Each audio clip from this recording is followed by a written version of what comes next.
Hi, my name is Samuel Mullen, and today I will be presenting on the evaluation of the target binding fraction of zirconium-89 radiolabeled anti-CEACAM6 for future pancreatic ductal adenocarcinoma theranostics. First, an introduction.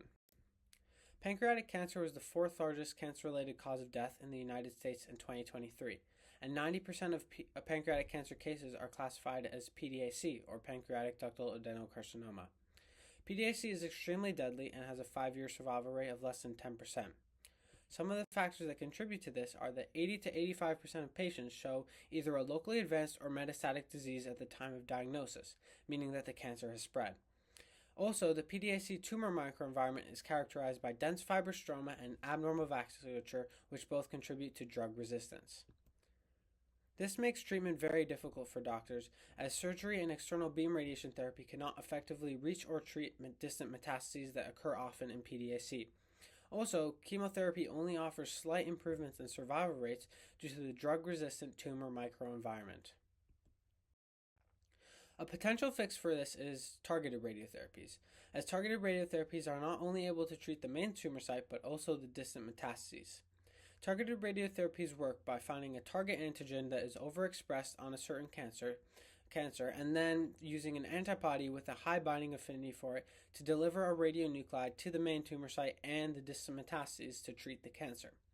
However, there are currently no available PDAC targeted radiotherapies. The target CEACAM6 was looked at in this study as it is a known biomarker of PDAC and overexpressed on tumors. The monoclonal antibody anti-CEACAM6 was used as the antibody as it was recently found to have a high binding affinity for CEACAM6 and low nonspecific binding. The big problem at hand is that current PDAC therapies are ineffective and there are no available targeted radiotherapies for PDAC at the moment. The goal of this study was to find the target binding fraction of zirconium-89 anti-CEACAM6 to CEACAM6 via a nickel bead-based binding assay. The target binding fraction was measured, as a target binding fraction has been shown to be a good indicator of a potential radiotherapy's future success. The radionuclide zirconium-89 was used as the study just as a placeholder, as it is commonly used for diagnosis for PDAC and easy to work with. The hypothesis was that there would be a high target binding fraction of zirconium-89 anti-CEACAM6 to CEACAM6 in the bead-based binding assay and low nonspecific binding due to the finding of Oni et al. In 2020. Now on to the methods. The assay consisted of 3 arms: the control, test, and blocking arm. The control arm was used to measure nonspecific binding, while the test arm was to measure the target binding fraction, and the blocking arm was also used to measure the target binding fraction, but with additional blocking agents present. First, the assay was prepared by coating the nickel NTA beads with CEACAM6, which was the target antigen. This happened in all the arms except for the control arm, as the control arm was used to study the nonspecific binding. Next, the radionuclide was prepared by chelating zirconium-89 with DFO and then bonding anti-CEACAM6 to DFO.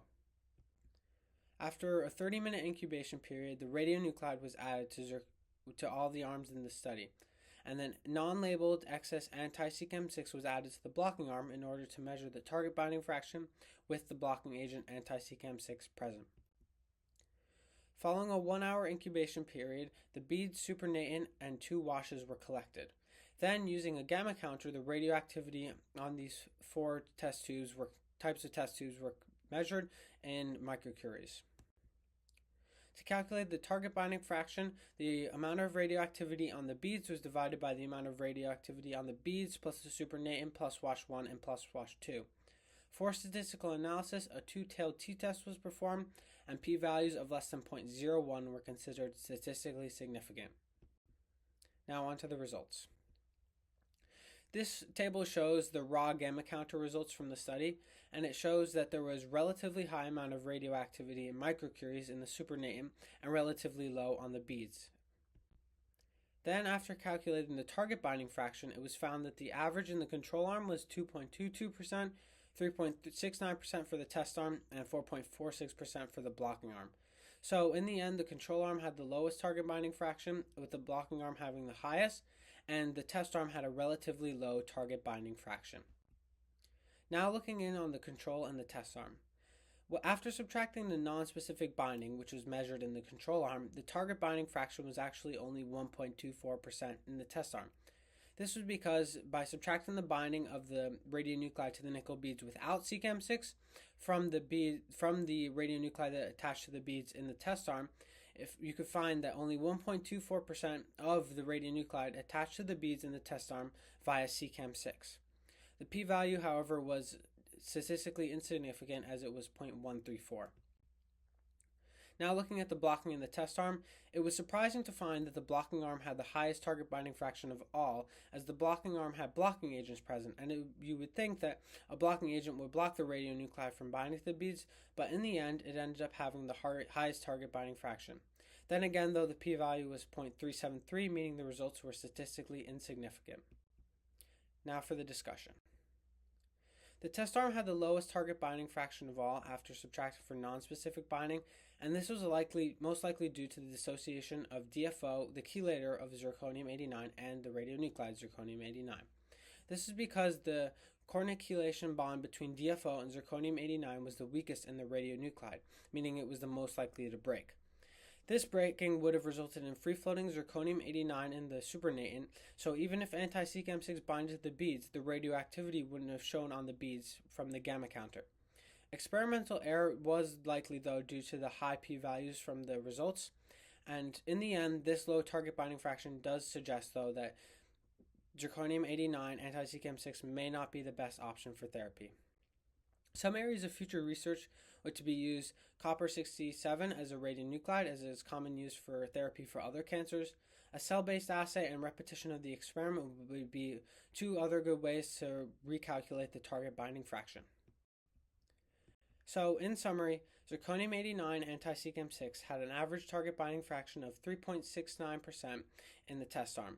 This was relatively low, and the low target binding fraction was likely due to the dissociation of zirconium-89 and DFO. However, in the end, these results do provide very good insight on the future research for creating the first ever PDAC targeted radiotherapy. These results provide helpful insight on what radionuclide to use or potential antigen and antibody pairings. Here are my references, and thank you for listening.